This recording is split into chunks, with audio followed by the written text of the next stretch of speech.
Okay? Sige. Of course, Bato, andyan nga siya para tanungin mo. Nag-viral na dokumento na nagdadamay sa Kailangan pangalan mo. pa bang tanungin Sa yan? tingin mo ba may katotohanan ng mga nasabing dokumento? Nakakainis eh. Sa tingin mo? Una po, hindi ko alam yung tungkol sa mga dokumento. Nalaman ko na lang yan nung pinakita sa akin. Talaga? Dahil hindi po ako nagbabasa ng Okay. mga ganyan. Wala po akong alam. Wala. Thank you po. Wala po Next akong question po. alam. May property ka ba sa Rockwell? Ikaw ba ang nagmamay-ari ng Unit 46-C Rizal Tower Building located at Rockwell, Barangay Poblacion, Makati City? Opo. Sa'yo yun, Opo. yung 46-C. Hanggang 2012 po, nabenta ko na ho yun. Wala na ako doon. 2012. Pero doon kayo nagsoyok. Anong month yun nabinta?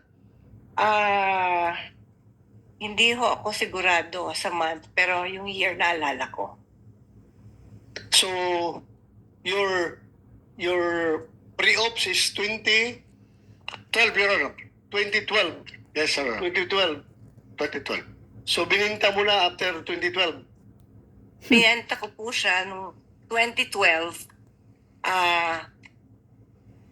Yun lang po ang naalala ko. Okay. But then you admit na you are the owner and at the same time the occupant of such unit, yung Unit 46, the C. Opo. 2012 bininta mo. Yes, Your And Honor. your pre-ops was 2012. 2012, Your Honor. 2012. March 11. Okay. Thank you.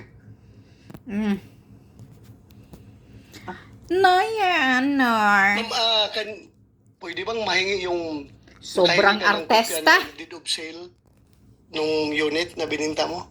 Yan. Ha? Wala. Kung meron kayong Hanapin ko po. hanapin mo. Thank you. Ito rin ma'am, may napabalita in 2011. Two former household workers who lodged a complaint of serious physical injury against Maricel Soriano stated that they decided to flee from the actress condominium unit also because of her alleged cocaine use. Ano po masasabi mo dito sa balita na ito? Hindi po totoo yan. Hindi totoo. Hindi Talaga. Thank you. I just want to Hindi get your po answer. totoo yan. Madali Kasi lang very kasi straight. magsapi. Yes po. So hindi totoo yun. Hindi po. Pero totoo na meron kayong dalawang katulong sa bahay na dalawa na umalis. Opo, kasi ninakawan po nila ako. Talaga? Ninakawan kanila. Nako, Maricel, narinig ko Totoo din na yan. binugbog mo sila, Issue na hindi? yan. Paano ko naman po bububugin? Dalawa po sila. Ay, sus. I'm just confirming the Ikaw report. ang amo. Thank you, Bugbog ma'am. mo Maraming daw salamat dahil for your bangag ka cooperation. daw. That- Yun. So far, that would be all as far as this committee is concerned. Yung confirmation mo lang as to the ownership and occupancy of that unit in the year 2012 when that pre-ops was initiated by Agent Morales.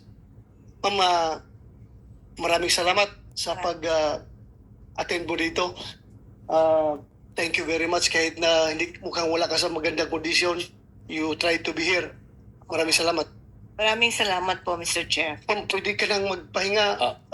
Chair, meron lang siyang gustong basahin. You do, yeah. Well, Opo, pwede daw niyang Yes. basahin lang yung pero gustong basahin niya. Opo. basahin mo.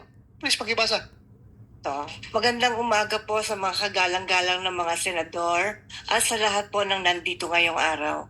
Ako po ay nakatanggap ng imbitasyon galing po kay Senator Bato de la Rosa para magbigay ng komento tungkol sa issue na pinag-uusapan dito sa hearing.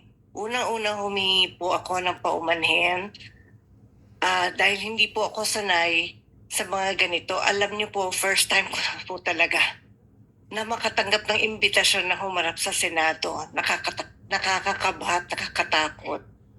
Sa totoo lang po, hindi malinaw sa akin kung bakit po ako naimbitahan sa hearing. Bakit pa Nagtataka lang po babasahin ako yan? dahil Andyan lahat ka po na. ng tumestigo dito ay nagsabing Kabalbalan na yan. ang impormasyon. Tapos ka ng tinanong, Hindi basa-basa pa. na-verify ang impormasyon ni Mr. Morales at walang investigasyon na naganap. Pasensya na po kung nalilito po talaga ako dito. Gayunpaman, mataas po ang respeto ko sa Senado at sa mga kagalang-galang ng mga senador na nandito ngayon. Super Lalo na po si Chairman actress. Senator De La Rosa. Sa abot po ng aking makakaya, tutulong ako. Nasagutin Tutulong lang ako. Bakit hindi ka na Pero sir, makapagsalita? nakikiusap lang po ako sa inyo po. Kung ang usapin ay tungkol po sa mga bagay na may legal na implikasyon po, sana po ay pagbigyan niyo po ang aking abogado na sumagot para sa akin. Na hindi man po ako abogado, sir. At sa usapang legal, mas nararapat po yata na ang abogado ko na lang po ang sumagot at magpaliwanag. Kung magkaroon man ho ng legal question, pinapahintulutan ko pong magsalita para sa akin si Attorney Agnes Maranan. Maraming salamat po, sir. Thank you, ma'am. Hindi na mangyari yan. Sinagot mo na ako kanina eh. Kaya nga, Thank you Yung sinagot na kanina, ngayon pa binasa, eh. Answering the questions. Kabalbalan. Thank you very much. Thank you po, sir. Ma'am, pwede ka na siguro magpahinga kasi Salamat. kanina ka pati sa kargahin mo, Senator Bato, ihatid mo doon sa ano.